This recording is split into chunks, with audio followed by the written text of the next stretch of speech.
Welcome to GDR news బులెటిన్ల ముందుగా headlines. T20 world cup లో Bharat Pakistan match కు గ్రీన్ సిగ్నల్.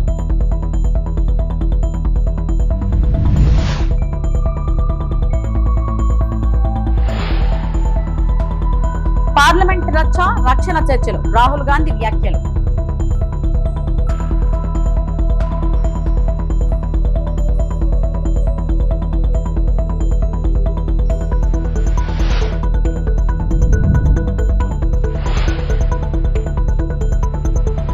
కేంద్ర జలశక్తి శాఖ మంత్రితో సీఎం చంద్రబాబు భేటీ.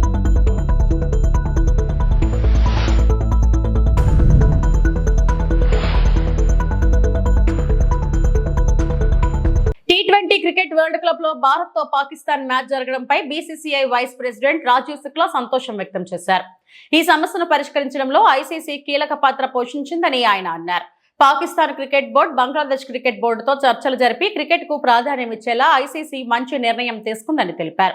ఫిబ్రవరి 15న కొలంబోలో భారత్ పాకిస్తాన్ మ్యాచ్ జరగనుందని ఆయన స్పష్టం చేశారు. ఈ నిర్ణయం వల్ల వరల్డ్ కప్ విజయవంతమవుతుందని, ఇది అన్ని దేశాలకు లాభదాయకమని రాజీవ్ శుక్లా చెప్పారు. బంగ్లాదేశ్ కూడా ఐసీసీ ప్రయత్నాలను ప్రశంసించిందని, ఇది అందరికీ గెలుపే అని ఆయన అన్నారు. వరల్డ్ కప్ ఒక పెద్ద విజయంగా నిలుస్తుందని ఆయన ఆశాభావం వ్యక్తం చేశారు. 15 फरवरी को श्रीलंका में भारत और पाकिस्तान के बीच मैच होगा. पहले जो इस मैच के न होने के तमाम विवाद खड़े हुए थे, उस सब पे विराम लग गया है और मैं इसके लिए बीसीसीआई की ओर से आईसीसी को बहुत बहुत धन्यवाद दूंगा, आईसीसी चेयरमैन और आईसीसी के प्रतिनिधियों को, कि उन्होंने एक बहुत अच्छा समाधान निकाला. पाकिस्तान बोर्ड से बात करके, बांग्लादेश क्रिकेट बोर्ड से बात करके, और बांग्लादेश क्रिकेट बोर्ड ने भी आईसीसी की प्रशंसा की. तो सारे पक्षों को ध्यान में रख के सारी बातें सुन के जो है ये निर्णय लिया गया है और अब ये मैच होगा. क्योंकि क्रिकेट सबके लिए महत्वपूर्ण है, अंतर्राष्ट्रीय क्रिकेट सबके लिए महत्वपूर्ण है. क्रिकेट चलता रहे और उसकी दिनों दिन उसका गौरव बढ़ता रहे, हम सब चाहते हैं. इसलिए ये फैसला सबसे बातचीत करके एक अच्छा जो है समझौता निकाला है और जिससे मैच हो सकेगा और अब विश्व कप बहुत सफलपूर्वक आयोजित हो सकेगा. Sir, in English as well, how do you see the... Well, I am delighted to see the outcome of the deliberations initiated by ICC representative. You know, parliament లో ఇటీవల చోటు చేసుకున్న గందరగోళంపై లోక్సభ ప్రతిపక్ష నేత రాహుల్ గాంధీ స్పందించారు. పార్లమెంట్ చర్చలు అంతరాయం కలగకుండా దేశానికి సంబంధించిన ముఖ్యమైన అంశాలపై నిర్మాణాత్మక చర్చ జరగాలని ఆయన పిలుపునిచ్చారు. అనవసరమైన అరుపులు, ఆందోళనలు ప్రజాస్వామ్యానికి హానికరమని రాహుల్ గాంధీ విమర్శించారు. దేశ పాలన, ఆర్థిక పరిస్థితి, జాతీయ భద్రత వంటి కీలక విషయాలపై చర్చ అవసరమని అన్నారు. మాజీ army chief general MM Naravane రాసిన ఇంకా ప్రచురితం కాని పుస్తకం విషయంపైన రాహుల్ గాంధీ వ్యాఖ్యలు చేశారు. ఆ పుస్తకంలో భారత రక్షణ వ్యూహాలపై కీలక విషయాలు ఉన్నాయని ఆయన పేర్కొన్నారు. Here is a tweet from Mr. Narawane. ये देख लीजिए please. Manoj Narawane ji. It's a tweet that says, "Hello friends, my book is available now. Just follow the link. Happy reading. Jai Hind." This is a tweet that Mr. Narawane has made. You can look into the tweet. So the point I'm making is, either Mr. Narawane is lying, and I believe the army chief. Okay, I don't think he will lie, or Penguin is lying. Somebody needs to. Both cannot be telling the truth. Okay. Do you think this is a conspiracy from the... No. Please listen to what I said. Penguin is saying something. They're saying the book is not being published. Right? The book is available on Amazon. General Narawane has tweeted, as I just read to you, that please buy my book. And I think he tweeted that in 2013, if I'm not mistaken. 2023. So Narawane ji, who's the army chief, who I believe, over Penguin. Do you believe Penguin over Narawane ji? Right? So I believe Mr. Narawane. He is the army chief. He has made certain statements in the book that is inconvenient for the government of India. It's inconvenient for the Prime Minister of India. And obviously, you have to decide whether Penguin is telling the truth or Army Chief is telling the truth. That's the simple issue.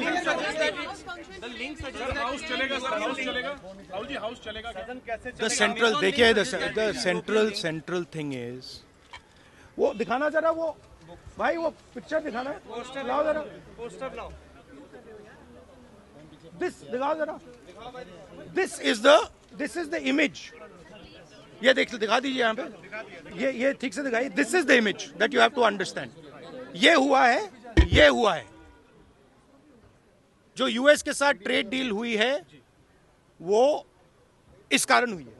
AP CM Chandrababu Delhi పర్యటన కొనసాగుతుంది. మంగళవారం ఉదయం కేంద్ర జలశక్తి శాఖ మంత్రి CR Patil తో ఆయన భేటీ అయ్యారు. ఈ సమావేశంలో పోలవరం నిర్మాణ పురోగతితో పాటు రాష్ట్రానికి చెందిన ఇతర ప్రాజెక్టుల గురించి చర్చించారు. జల్ జీవన్ మిషన్ పథకానికి నిధులు తదితర అంశాలపై కేంద్ర మంత్రి దృష్టికి సీఎం తీసుకెళ్లారు.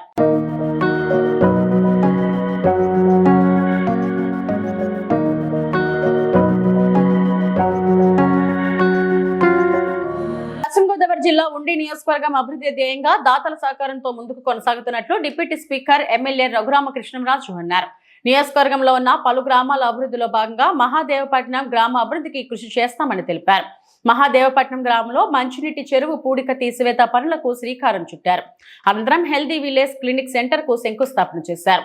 ఈ కార్యక్రమంలో ఉమ్మడి పశ్చిమ గోదావరి జిల్లా గ్రంథాలయ చైర్మన్ జుత్తిగా నాగరాజు, పశ్చిమ గోదావరి జిల్లా టీడీపీ అధికార ప్రతినిధి పనమ్మ శ్రీనివాస్, కూటమి నాయకులు తదితరులు పాల్గొన్నారు. ఈరోజు మహాదేవపట్నం మేజర్ పంచాయతీలో రామచంద్రపురంలో ఒక ప్రైమరీ హెల్త్ సెంటర్, అంటే మనకి ఒక హెల్త్ సెంటర్తో పాటు ఒక వైద్యం చేసే వ్యక్తికి కూడా అకామిడేషన్, ఒక బెడ్రూమ్తో పాటు చక్కగా వంట వసతితో ఇక్కడే ఉండి అర్ధరాత్రి ఏ ఎమర్జెన్సీ వచ్చినా కూడా అటెండ్ అవ్వడానికి వీలుగా ప్రైమరీ హెల్త్ సెంటర్ నిర్మాణానికి ఇప్పుడు శంకుస్థాపన చేశాం. 6 నెలల్లో పూర్తి చేయాలి. సంబంధిత అధికారులతో మాట్లాడినప్పుడు 4 నెలల్లోనే పూర్తి చేయడానికి ప్రణాళిక మేము వేసుకున్నాం. తప్పనిసరిగా 4 నెలల్లో పూర్తి చేస్తామని చెప్పారు. ఒకటి ఆల్రెడీ రన్నింగ్లో ఉంది మహాదేవపట్నంలో. ఈ రెండోది కూడా వస్తే ఈ మేజర్ పంచాయతీకి అన్ని విధాల హెల్త్ పాయింట్ ఆఫ్ వ్యూలో ఎటువంటి ఇబ్బంది లేకుండా ఉంటుంది. అలాగే మంచినీరు చెరువు కూడా సామర్థ్యం తగ్గి కొన్ని ఇబ్బందులు ఎదుర్కొంటున్నారు. 20 సంవత్సరాలుగా ఆ చెరువు రిపేర్ చేయలేదు. ఆ చెరువు రిపేర్ కూడా మొదలుపెట్టి మార్చి నెలాఖరికి కంప్లీట్ చేసి రేపు రాబోయే వేసవికి ఎటువంటి ఇబ్బంది లేకుండా ప్లాన్ చేశారు. మైక్రో ఫిల్టర్ వచ్చిన తర్వాత తాగునీటి అవసరాలకు కూడా ఎటువంటి ఇబ్బంది లేకుండా మైక్రో ఫిల్టర్ వాటర్ సరిపోతుంది. ఆల్మోస్ట్ రోడ్లన్నీ కూడా ఇప్పుడు మనం ఇక్కడ ఉన్న చోటకి 3 నెలలు గతంలో రాలేని పరిస్థితి. సిమెంట్ రోడ్లు, సీసీ రోడ్లు అన్నీ కూడా మనం పూర్తి చేసుకుని దీన్ని మెయిన్ ఊరితో 365 రోజులు లింక్ ఉండేలాగా మనం చేసుకోగలిగాం. ఆర్ఎండ్బి గెస్ట్ హౌస్ లో ఎమ్మెల్యే జయనాగేశ్వరరెడ్డి మీడియా సమావేశం. ఎమ్మెల్యే సంచలనమైన వ్యాఖ్యలు. ఎమ్మిగ్నూరుకు ఎన్నో అభివృద్ధి వరాలు ప్రకటించిన ముఖ్యమంత్రి చంద్రబాబుకు కృతజ్ఞతలు తెలిపిన Emmiganur MLA doctor BV Jayanageswara Reddy. ఎమ్మిగ్నూరులో వివాదాస్పదమైన కోతుల బావిపై తనదైన శైలిలో స్పందించిన ఎమ్మెల్యే బివి, మున్సిపల్ స్థలం ఇంచు కూడా కబ్జా కానివ్వను, ఎవరైనా శాంతి భద్రతలకు విఘాతం కలిగిస్తే సహించం. ఎమ్మిగ్నూరులో శాంతి భద్రతలకు మొదటి ప్రాధాన్యం స్పష్టం చేసిన ఎమ్మెల్యే, తప్పు చేస్తే మా ముఖ్యమంత్రి చెప్పినట్లు తాటా తోలు తీస్తా, చట్టపరమైన రికార్డుల పరంగా ముందుకు పోతా. గుడి బడి నిర్మించాలంటే ఓ పద్ధతి ఉంటుంది. శాంతియుతంగా ఉన్న ఎమ్మిగ్నూరులో అల్లర్లు సృష్టించాలని చూస్తే చట్టపరమైన చర్యలకు సిద్ధంగా ఉండండి, హెచ్చరించిన MLA doctor BV Jayanageswara Reddy. Emmiganur Gonegandla circle దగ్గర వస్తే అభివృద్ధి చేసి దాన్ని శుభ్రం చేసి బ్రహ్మాండంగా లైట్లు పెట్టి సర్కిల్ బ్యూటిఫుల్గా తయారు చేసి బ్యూటిఫికేషన్ చేస్తే మైనారిటీల ముసుగులో ఒకరాయన మా పార్టీ ఆయన కావచ్చు, ఇంకొకరు కావచ్చు, వాళ్ళు వచ్చి ఏం చెప్తారు, అదేదో పేరు పెట్టాలని ఒక డ్రామా ఆడితే ఆ రోజు ఏం చెప్పాను నేను, గతంలో ఏముంటే అదే ఉంటుందని చెప్పాను. ఇది చరిత్ర మారిస్తే మారేది కాదు. ఇక్కడ కూడా 70 ఏళ్ళుగా 60 ఏళ్ళుగా ఎవరైతే ఉంటున్నారో, ఏ బేస్ మీద ఉంటున్నారో వాళ్ళే ఉంటారు. ఈడ మతాలకు సంబంధించింది కాదు. ఈ మతాలను తీసుకొని వచ్చి చేసేటువంటి తప్పిదాలు తప్పు. అది ఎవరి మతమైనా, ముస్లిం అయినా, హిందువైనా, క్రిస్టియన్ అయినా, అభివృద్ధికి సంబంధించినంత వరకు ఆ ప్రాంతంలో ఏముంది, ఏమి సంగతి. ఇంకోటి మున్సిపాలిటీకి సంబంధించింది అన్నప్పుడు దానికి ఒక రికార్డు ఉంటుంది. దానికి రికార్డు పరంగా ఎవరైతే ఉన్నారో చరిత్ర ఉంటుంది. ఇన్నేళ్ళు ఎవరున్నారు అక్కడ, ఏం సంగతి అని ఉంటుంది, టెంపుల్ ఎక్కడ ఉంటుందో ఉంటుంది. నేను మీకు అందరికీ చెప్తున్నా, హిందువులు, ముస్లింలు, క్రిస్టియన్లు అనే సమాచారం ఎమ్మెగనూరు నియోజకవర్గంలో తేనేదేయకూడదు. అందరూ మా సోదరు రంజాన్కి వస్తే 28 మంది ఇళ్ళకి పోతాను నేను. పొద్దున్న లేచినప్పుడు రాత్రి వరకు షీర్ కుర్మా తినందే రాను బయటికి. ఇక్కడ క్రిస్టియన్స్ కానీ ఇక్కడ ఉన్నటువంటి మనకి ఏదైతే క్రిస్మస్ రోజున బ్రహ్మాండమైనటువంటి వేడుకలు చేసుకుంటాం, అదే రకంగా ఉగాదికి కానీ, సంక్రాంతికి కానీ, వినాయక చవితి పండుగ కానీ అన్ని రకాలుగా ఏర్పాట్ల మీద మనం బ్రహ్మాండంగా ముందుకు పోతాం. ఇక్కడ అందరి మనోభావాలకు తగ్గట్టే హిడెన్ అజెండా తోటి అక్కడ ఆస్తుల మీద ఎవరైనా కానీ ఏ పార్టీ వారైనా, మా పార్టీ వారైనా, ఎవరైనా కానీ ఎమ్మెగనూరు ప్రజల ఆస్తుల మీద, ఎమ్మెగనూరుకు సంబంధించిన వాళ్ళ మీద ఎక్కడ పొరపాటు జరిగినా కూడా క్షమించే ప్రసక్తే లేదు. దాంట్లో ఎటువంటి ఇది లేదు. ఇవన్నీ కేవలం ఏంటంటే ఊరికే డ్రామాల కోసం, ఏదంటే ఏదో రకంగా ప్రశాంతంగా ఉన్నటువంటి పాపం ముఖ్యమంత్రి గారి సభ అద్భుతంగా జరిగింది. కొంతమందికి పాపం ఏదో కడుపు నొప్పి ఉంటుంది ఎక్కడో ఇన్ని చెప్పేసరికి. సో ఈ రకరకాలుగా ఏదో డిస్టర్బెన్స్ చేయాలని చూస్తుంటారు. బట్ ఇక్కడ నేను చెప్పేది ఏమంటే అది మున్సిపాలిటీకి సంబంధించిన ల్యాండ్. కోతులబావు అనేది ఇప్పుడు మీరు చెప్పినట్టుగా చరిత్ర ఎప్పటి నుంచో ఉంది. అది ఎవరైతే ఉన్నారో మున్సిపాలిటీకి సంబంధించినటువంటి మేము ఎక్కడికైనా కానీ మున్సిపాలిటీకి సంబంధించింది 1 సెంటు కాదు కదా, 1 ఇంచు కూడా వదిలిపెట్టము. అదే రకంగా ప్రజల ఆస్తులకు సంబంధించిన దాంట్లో ఎవరైనా కానీ సంబంధం లేని వ్యక్తులు గోరు పెట్టినా క్షమించే ప్రసక్తి కూడా లేదు. ప్రముఖ సినీ నటుడు నిర్మాత బండ్ల గణేష్ తన 23 రోజుల సుదీర్ఘ పాదయాత్రను విజయవంతంగా పూర్తి చేసి తిరుమల చేరుకున్నారు. సుమారు 520 కిలోమీటర్ల మేర సాగిన ఆయన సంకల్ప యాత్ర మంగళవారం అలిపిరి పాదాల మండపం వద్దకు చేరుకుంది. అలిపిరిలో ప్రత్యేక పూజలు నిర్వహించి మొక్కు చెల్లించుకున్న బండ్ల గణేష్ గోవిందనామ స్మరణల మధ్య కాలినడకన తిరుమల గిరులకు బయలుదేరారు. శ్రీవారి ఆశీస్సులతోని ఈ యాత్ర సాధ్యమైందని, ఎక్కడా అలసట లేకుండా ప్రయాణం పూర్తయిందని ఆయన తెలిపారు. దాదాపు 520 కిలోమీటర్లు నడవడం అయిపోయింది. అలిపిరి ద్వారా ప్రయాణం స్టార్ట్ చేశాను. స్వామివారి దయతో తిరుమల చేరుకొని రేపు ఉదయం స్వామివారిని దర్శించుకొని స్వామివారి మొక్కు చెల్లించుకోవడం జరుగుతుంది. ఇది దైవ సంకల్ప యాత్ర, ఇది దేవుడి యాత్ర. దారి పొడుగున ప్రోత్సహించిన ప్రతి ఒక్కరికి నా హృదయపూర్వక ధన్యవాదాలు, కృతజ్ఞతలు. నమో వెంకటేశ్వర. తిరుమల శ్రీవారిని పలువురు సినీ రాజకీయ ప్రముఖులు దర్శించుకున్నారు. మంగళవారం ఉదయం వీఐపీ ప్రారంభ విరామ దర్శన సమయంలో నిర్మాత నాగవంశీ, నటుడు విశ్వక్సేన్, విజయవాడ సెంట్రల్ ఎమ్మెల్యే బొండా ఉమ్మ, ప్రభుత్వ విప్ దట్ల సుబ్బరాజు వేరువేరుగా స్వామివారి సేవలో పాల్గొన్నారు. టీటీడీ అధికారులు వారికి స్వాగతం పలికి దర్శన ఏర్పాట్లు చేశారు. దర్శనం అనంతరం రంగనాయకుల మండపంలో పండితులు ఆశీర్వచనం చేసి స్వామివారి తీర్థ ప్రసాదాలను వారికి అందజేశారు.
మక్తల్లో బీజేపీ అభ్యర్థి మహదేవప్ప ఆత్మహత్య ఘటన తీవ్రంగా కలిచివేసిందని ఆ పార్టీ రాష్ట్ర అధ్యక్షుడు రామచంద్రరావు అన్నారు. ఇది అత్యంత బాధాకరమని, ఆయన కుటుంబానికి ప్రగాఢ సానుభూతి తెలియజేస్తున్నట్లు పేర్కొన్నారు. మహదేవప్ప ఆత్మహత్యకు కాంగ్రెస్ అహంకారపూరిత రాజకీయాలు, మాఫియా బెదిరింపులే కారణంగా తెలుస్తుందన్నారు. స్థానిక మంత్రి శ్రీహరి, ఆయన అనుచరుల వేధింపులు తట్టుకోలేకే బీజేపీ అభ్యర్థి బలవన్ మరణానికి పాల్పడినట్లు ఆరోపణలు ఉన్నాయని చెప్పారు. అధికార మత్తులో కాంగ్రెస్ పార్టీ ప్రజాస్వామ్యాన్ని కాలరాస్తుందన్నారు. అహంకారపూరిత రాజకీయ నాయకుడు వేధింపులకు నిండు ప్రాణం బలైంది. ఈ ఘటనకు కారణమైన మంత్రి శ్రీహరిని తక్షణమే అరెస్టు చేయాలని డిమాండ్ చేశారు. ఆయన్ను మంత్రివర్గం నుంచి తొలగించాలన్నారు. ఈ ఘటనపై ప్రభుత్వం నిష్పాక్షపాత విచారణ జరపాలని, లేని పక్షంలో బీజేపీ కార్యకర్తల ఆగ్రహ జ్వాలలకు గురికాక తప్పదని హెచ్చరించారు. ఎరుకుల మహాదేవప్ప ఇవాళ తెల్లవారుజామునే ఆత్మహత్య చేసుకునే వార్త విన్న తర్వాత ఇక్కడ నేను రావడం జరిగింది. పొద్దున చాలామంది స్థానికులతో నేను మాట్లాడాను, కార్యకర్తలతో మాట్లాడాను. వాడు కుటుంబ సభ్యుల దగ్గర పోయి అసలు ఏమైంది కనుక్కోమని కూడా చెప్పడం జరిగింది. ఇక్కడ స్థానిక నాయకులు నాకు వారి వీడియో కూడా పంపించారు.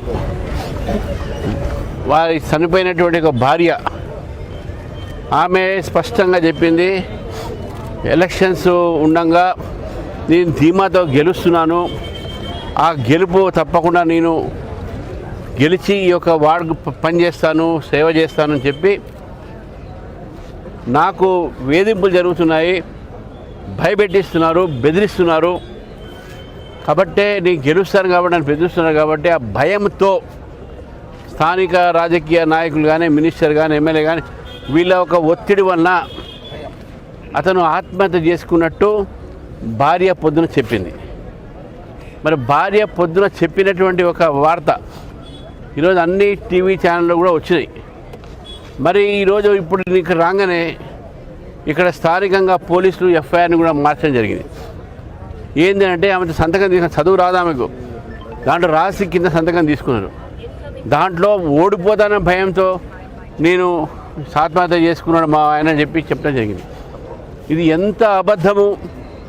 ఎంత సీఎం జిల్లా అయినా, ఎంత మంత్రి జిల్లా అయినా ఇటువంటి ఒక తప్పుడు పని చేయడానికి ప్రభుత్వానికి, నాయకులు సిగ్గు ఉండాలి. ఇది రేవంత్ ప్రభుత్వమా, రాబందర్ ప్రభుత్వాన్ని ఒకసారి మనం ఆలోచిస్తాం.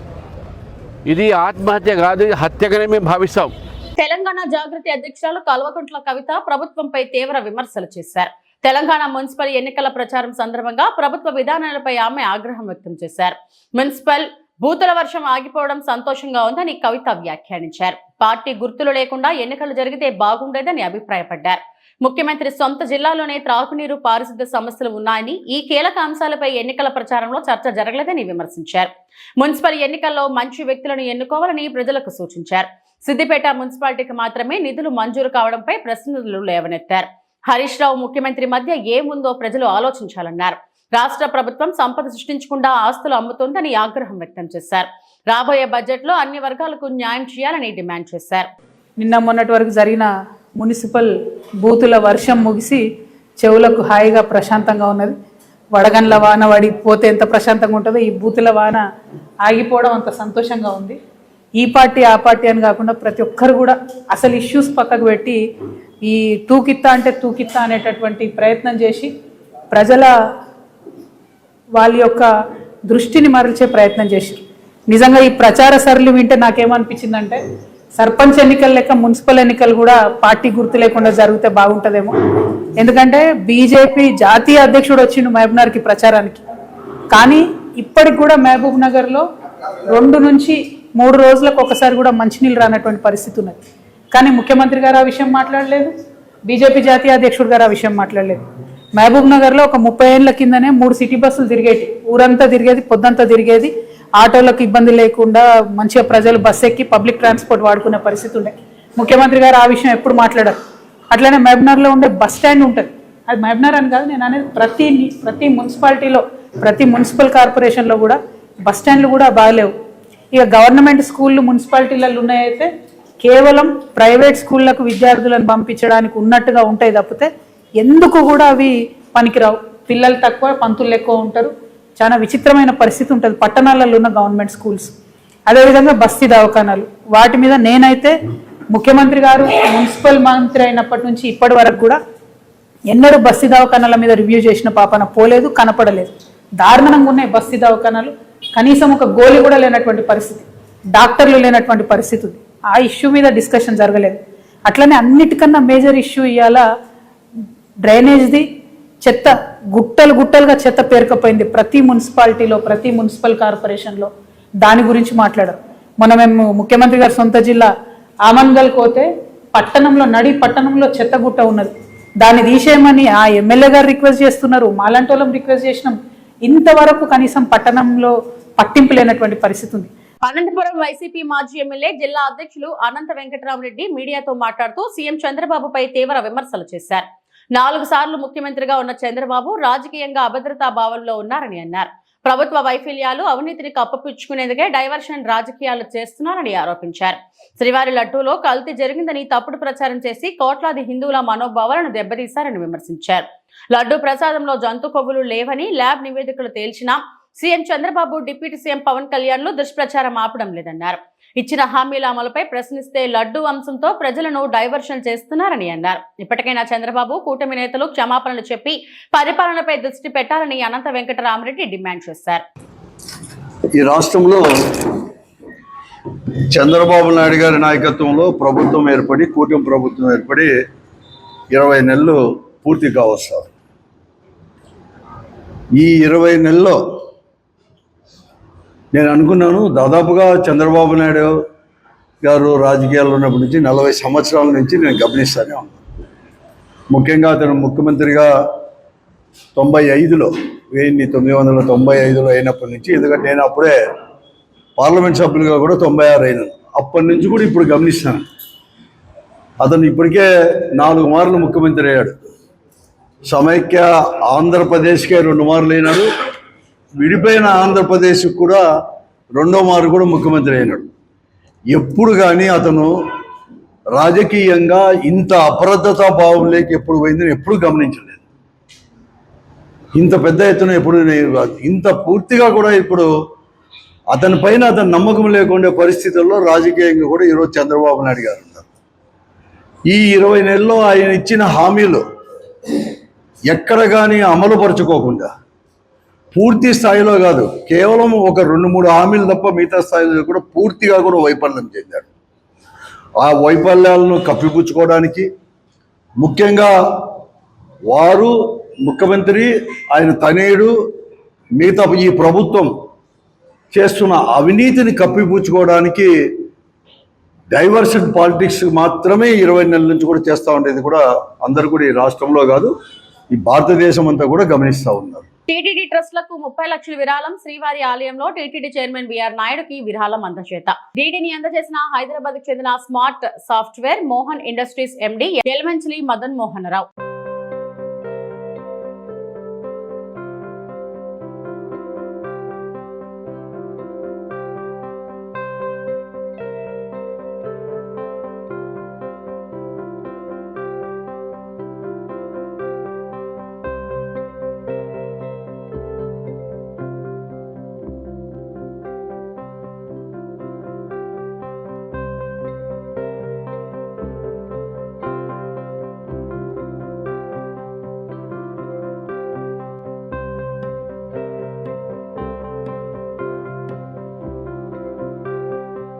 శ్రీకాళహస్తిలో మహాశివరాత్రి వార్షిక బ్రహ్మోత్సవాలు పురస్కరించుకొని ఈ నెల 10వ తేదీ నుంచి 23వ తేదీ వరకు నిర్వహించే మహాశివరాత్రి బ్రహ్మోత్సవాలు అత్యంత వేడుకగా నిర్వహించేందుకు మిరుమిట్లు గొలిపే విద్యుత్ అలంకరణలతో ఆలయ ప్రాంగణం ముస్తాబైంది. ఈ శివరాత్రి వేడుకలలో స్వామి అమ్మవార్లు ఊరేగించే వాహనాలు అత్యంత సుందరీకరంగా తీర్చిదిద్దారు. మహాశివరాత్రి వేడుకలు కన్నుల పండుగగా నిర్వహించేందుకు ఆలయ అధికారులు అప్పటికే పూర్తి సంసిద్ధమయ్యారు. రేపటి నుంచి ప్రారంభమయ్యే మహాశివరాత్రి వేడుకలు అత్యంత వేడుకగా నిర్వహించేందుకు అధికార యంత్రాంగంతో స్థానిక ఎమ్మెల్యేతో ప్రతిపాదన చేస్తున్నారు. రేపు కర్ణుని ధ్వజారోహణంతో ప్రారంభమయ్యే మహాశివరాత్రి వేడుకలు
ఇవి ఇప్పటివరకు నా బులెటిన్ అప్డేట్స్. నమస్తే.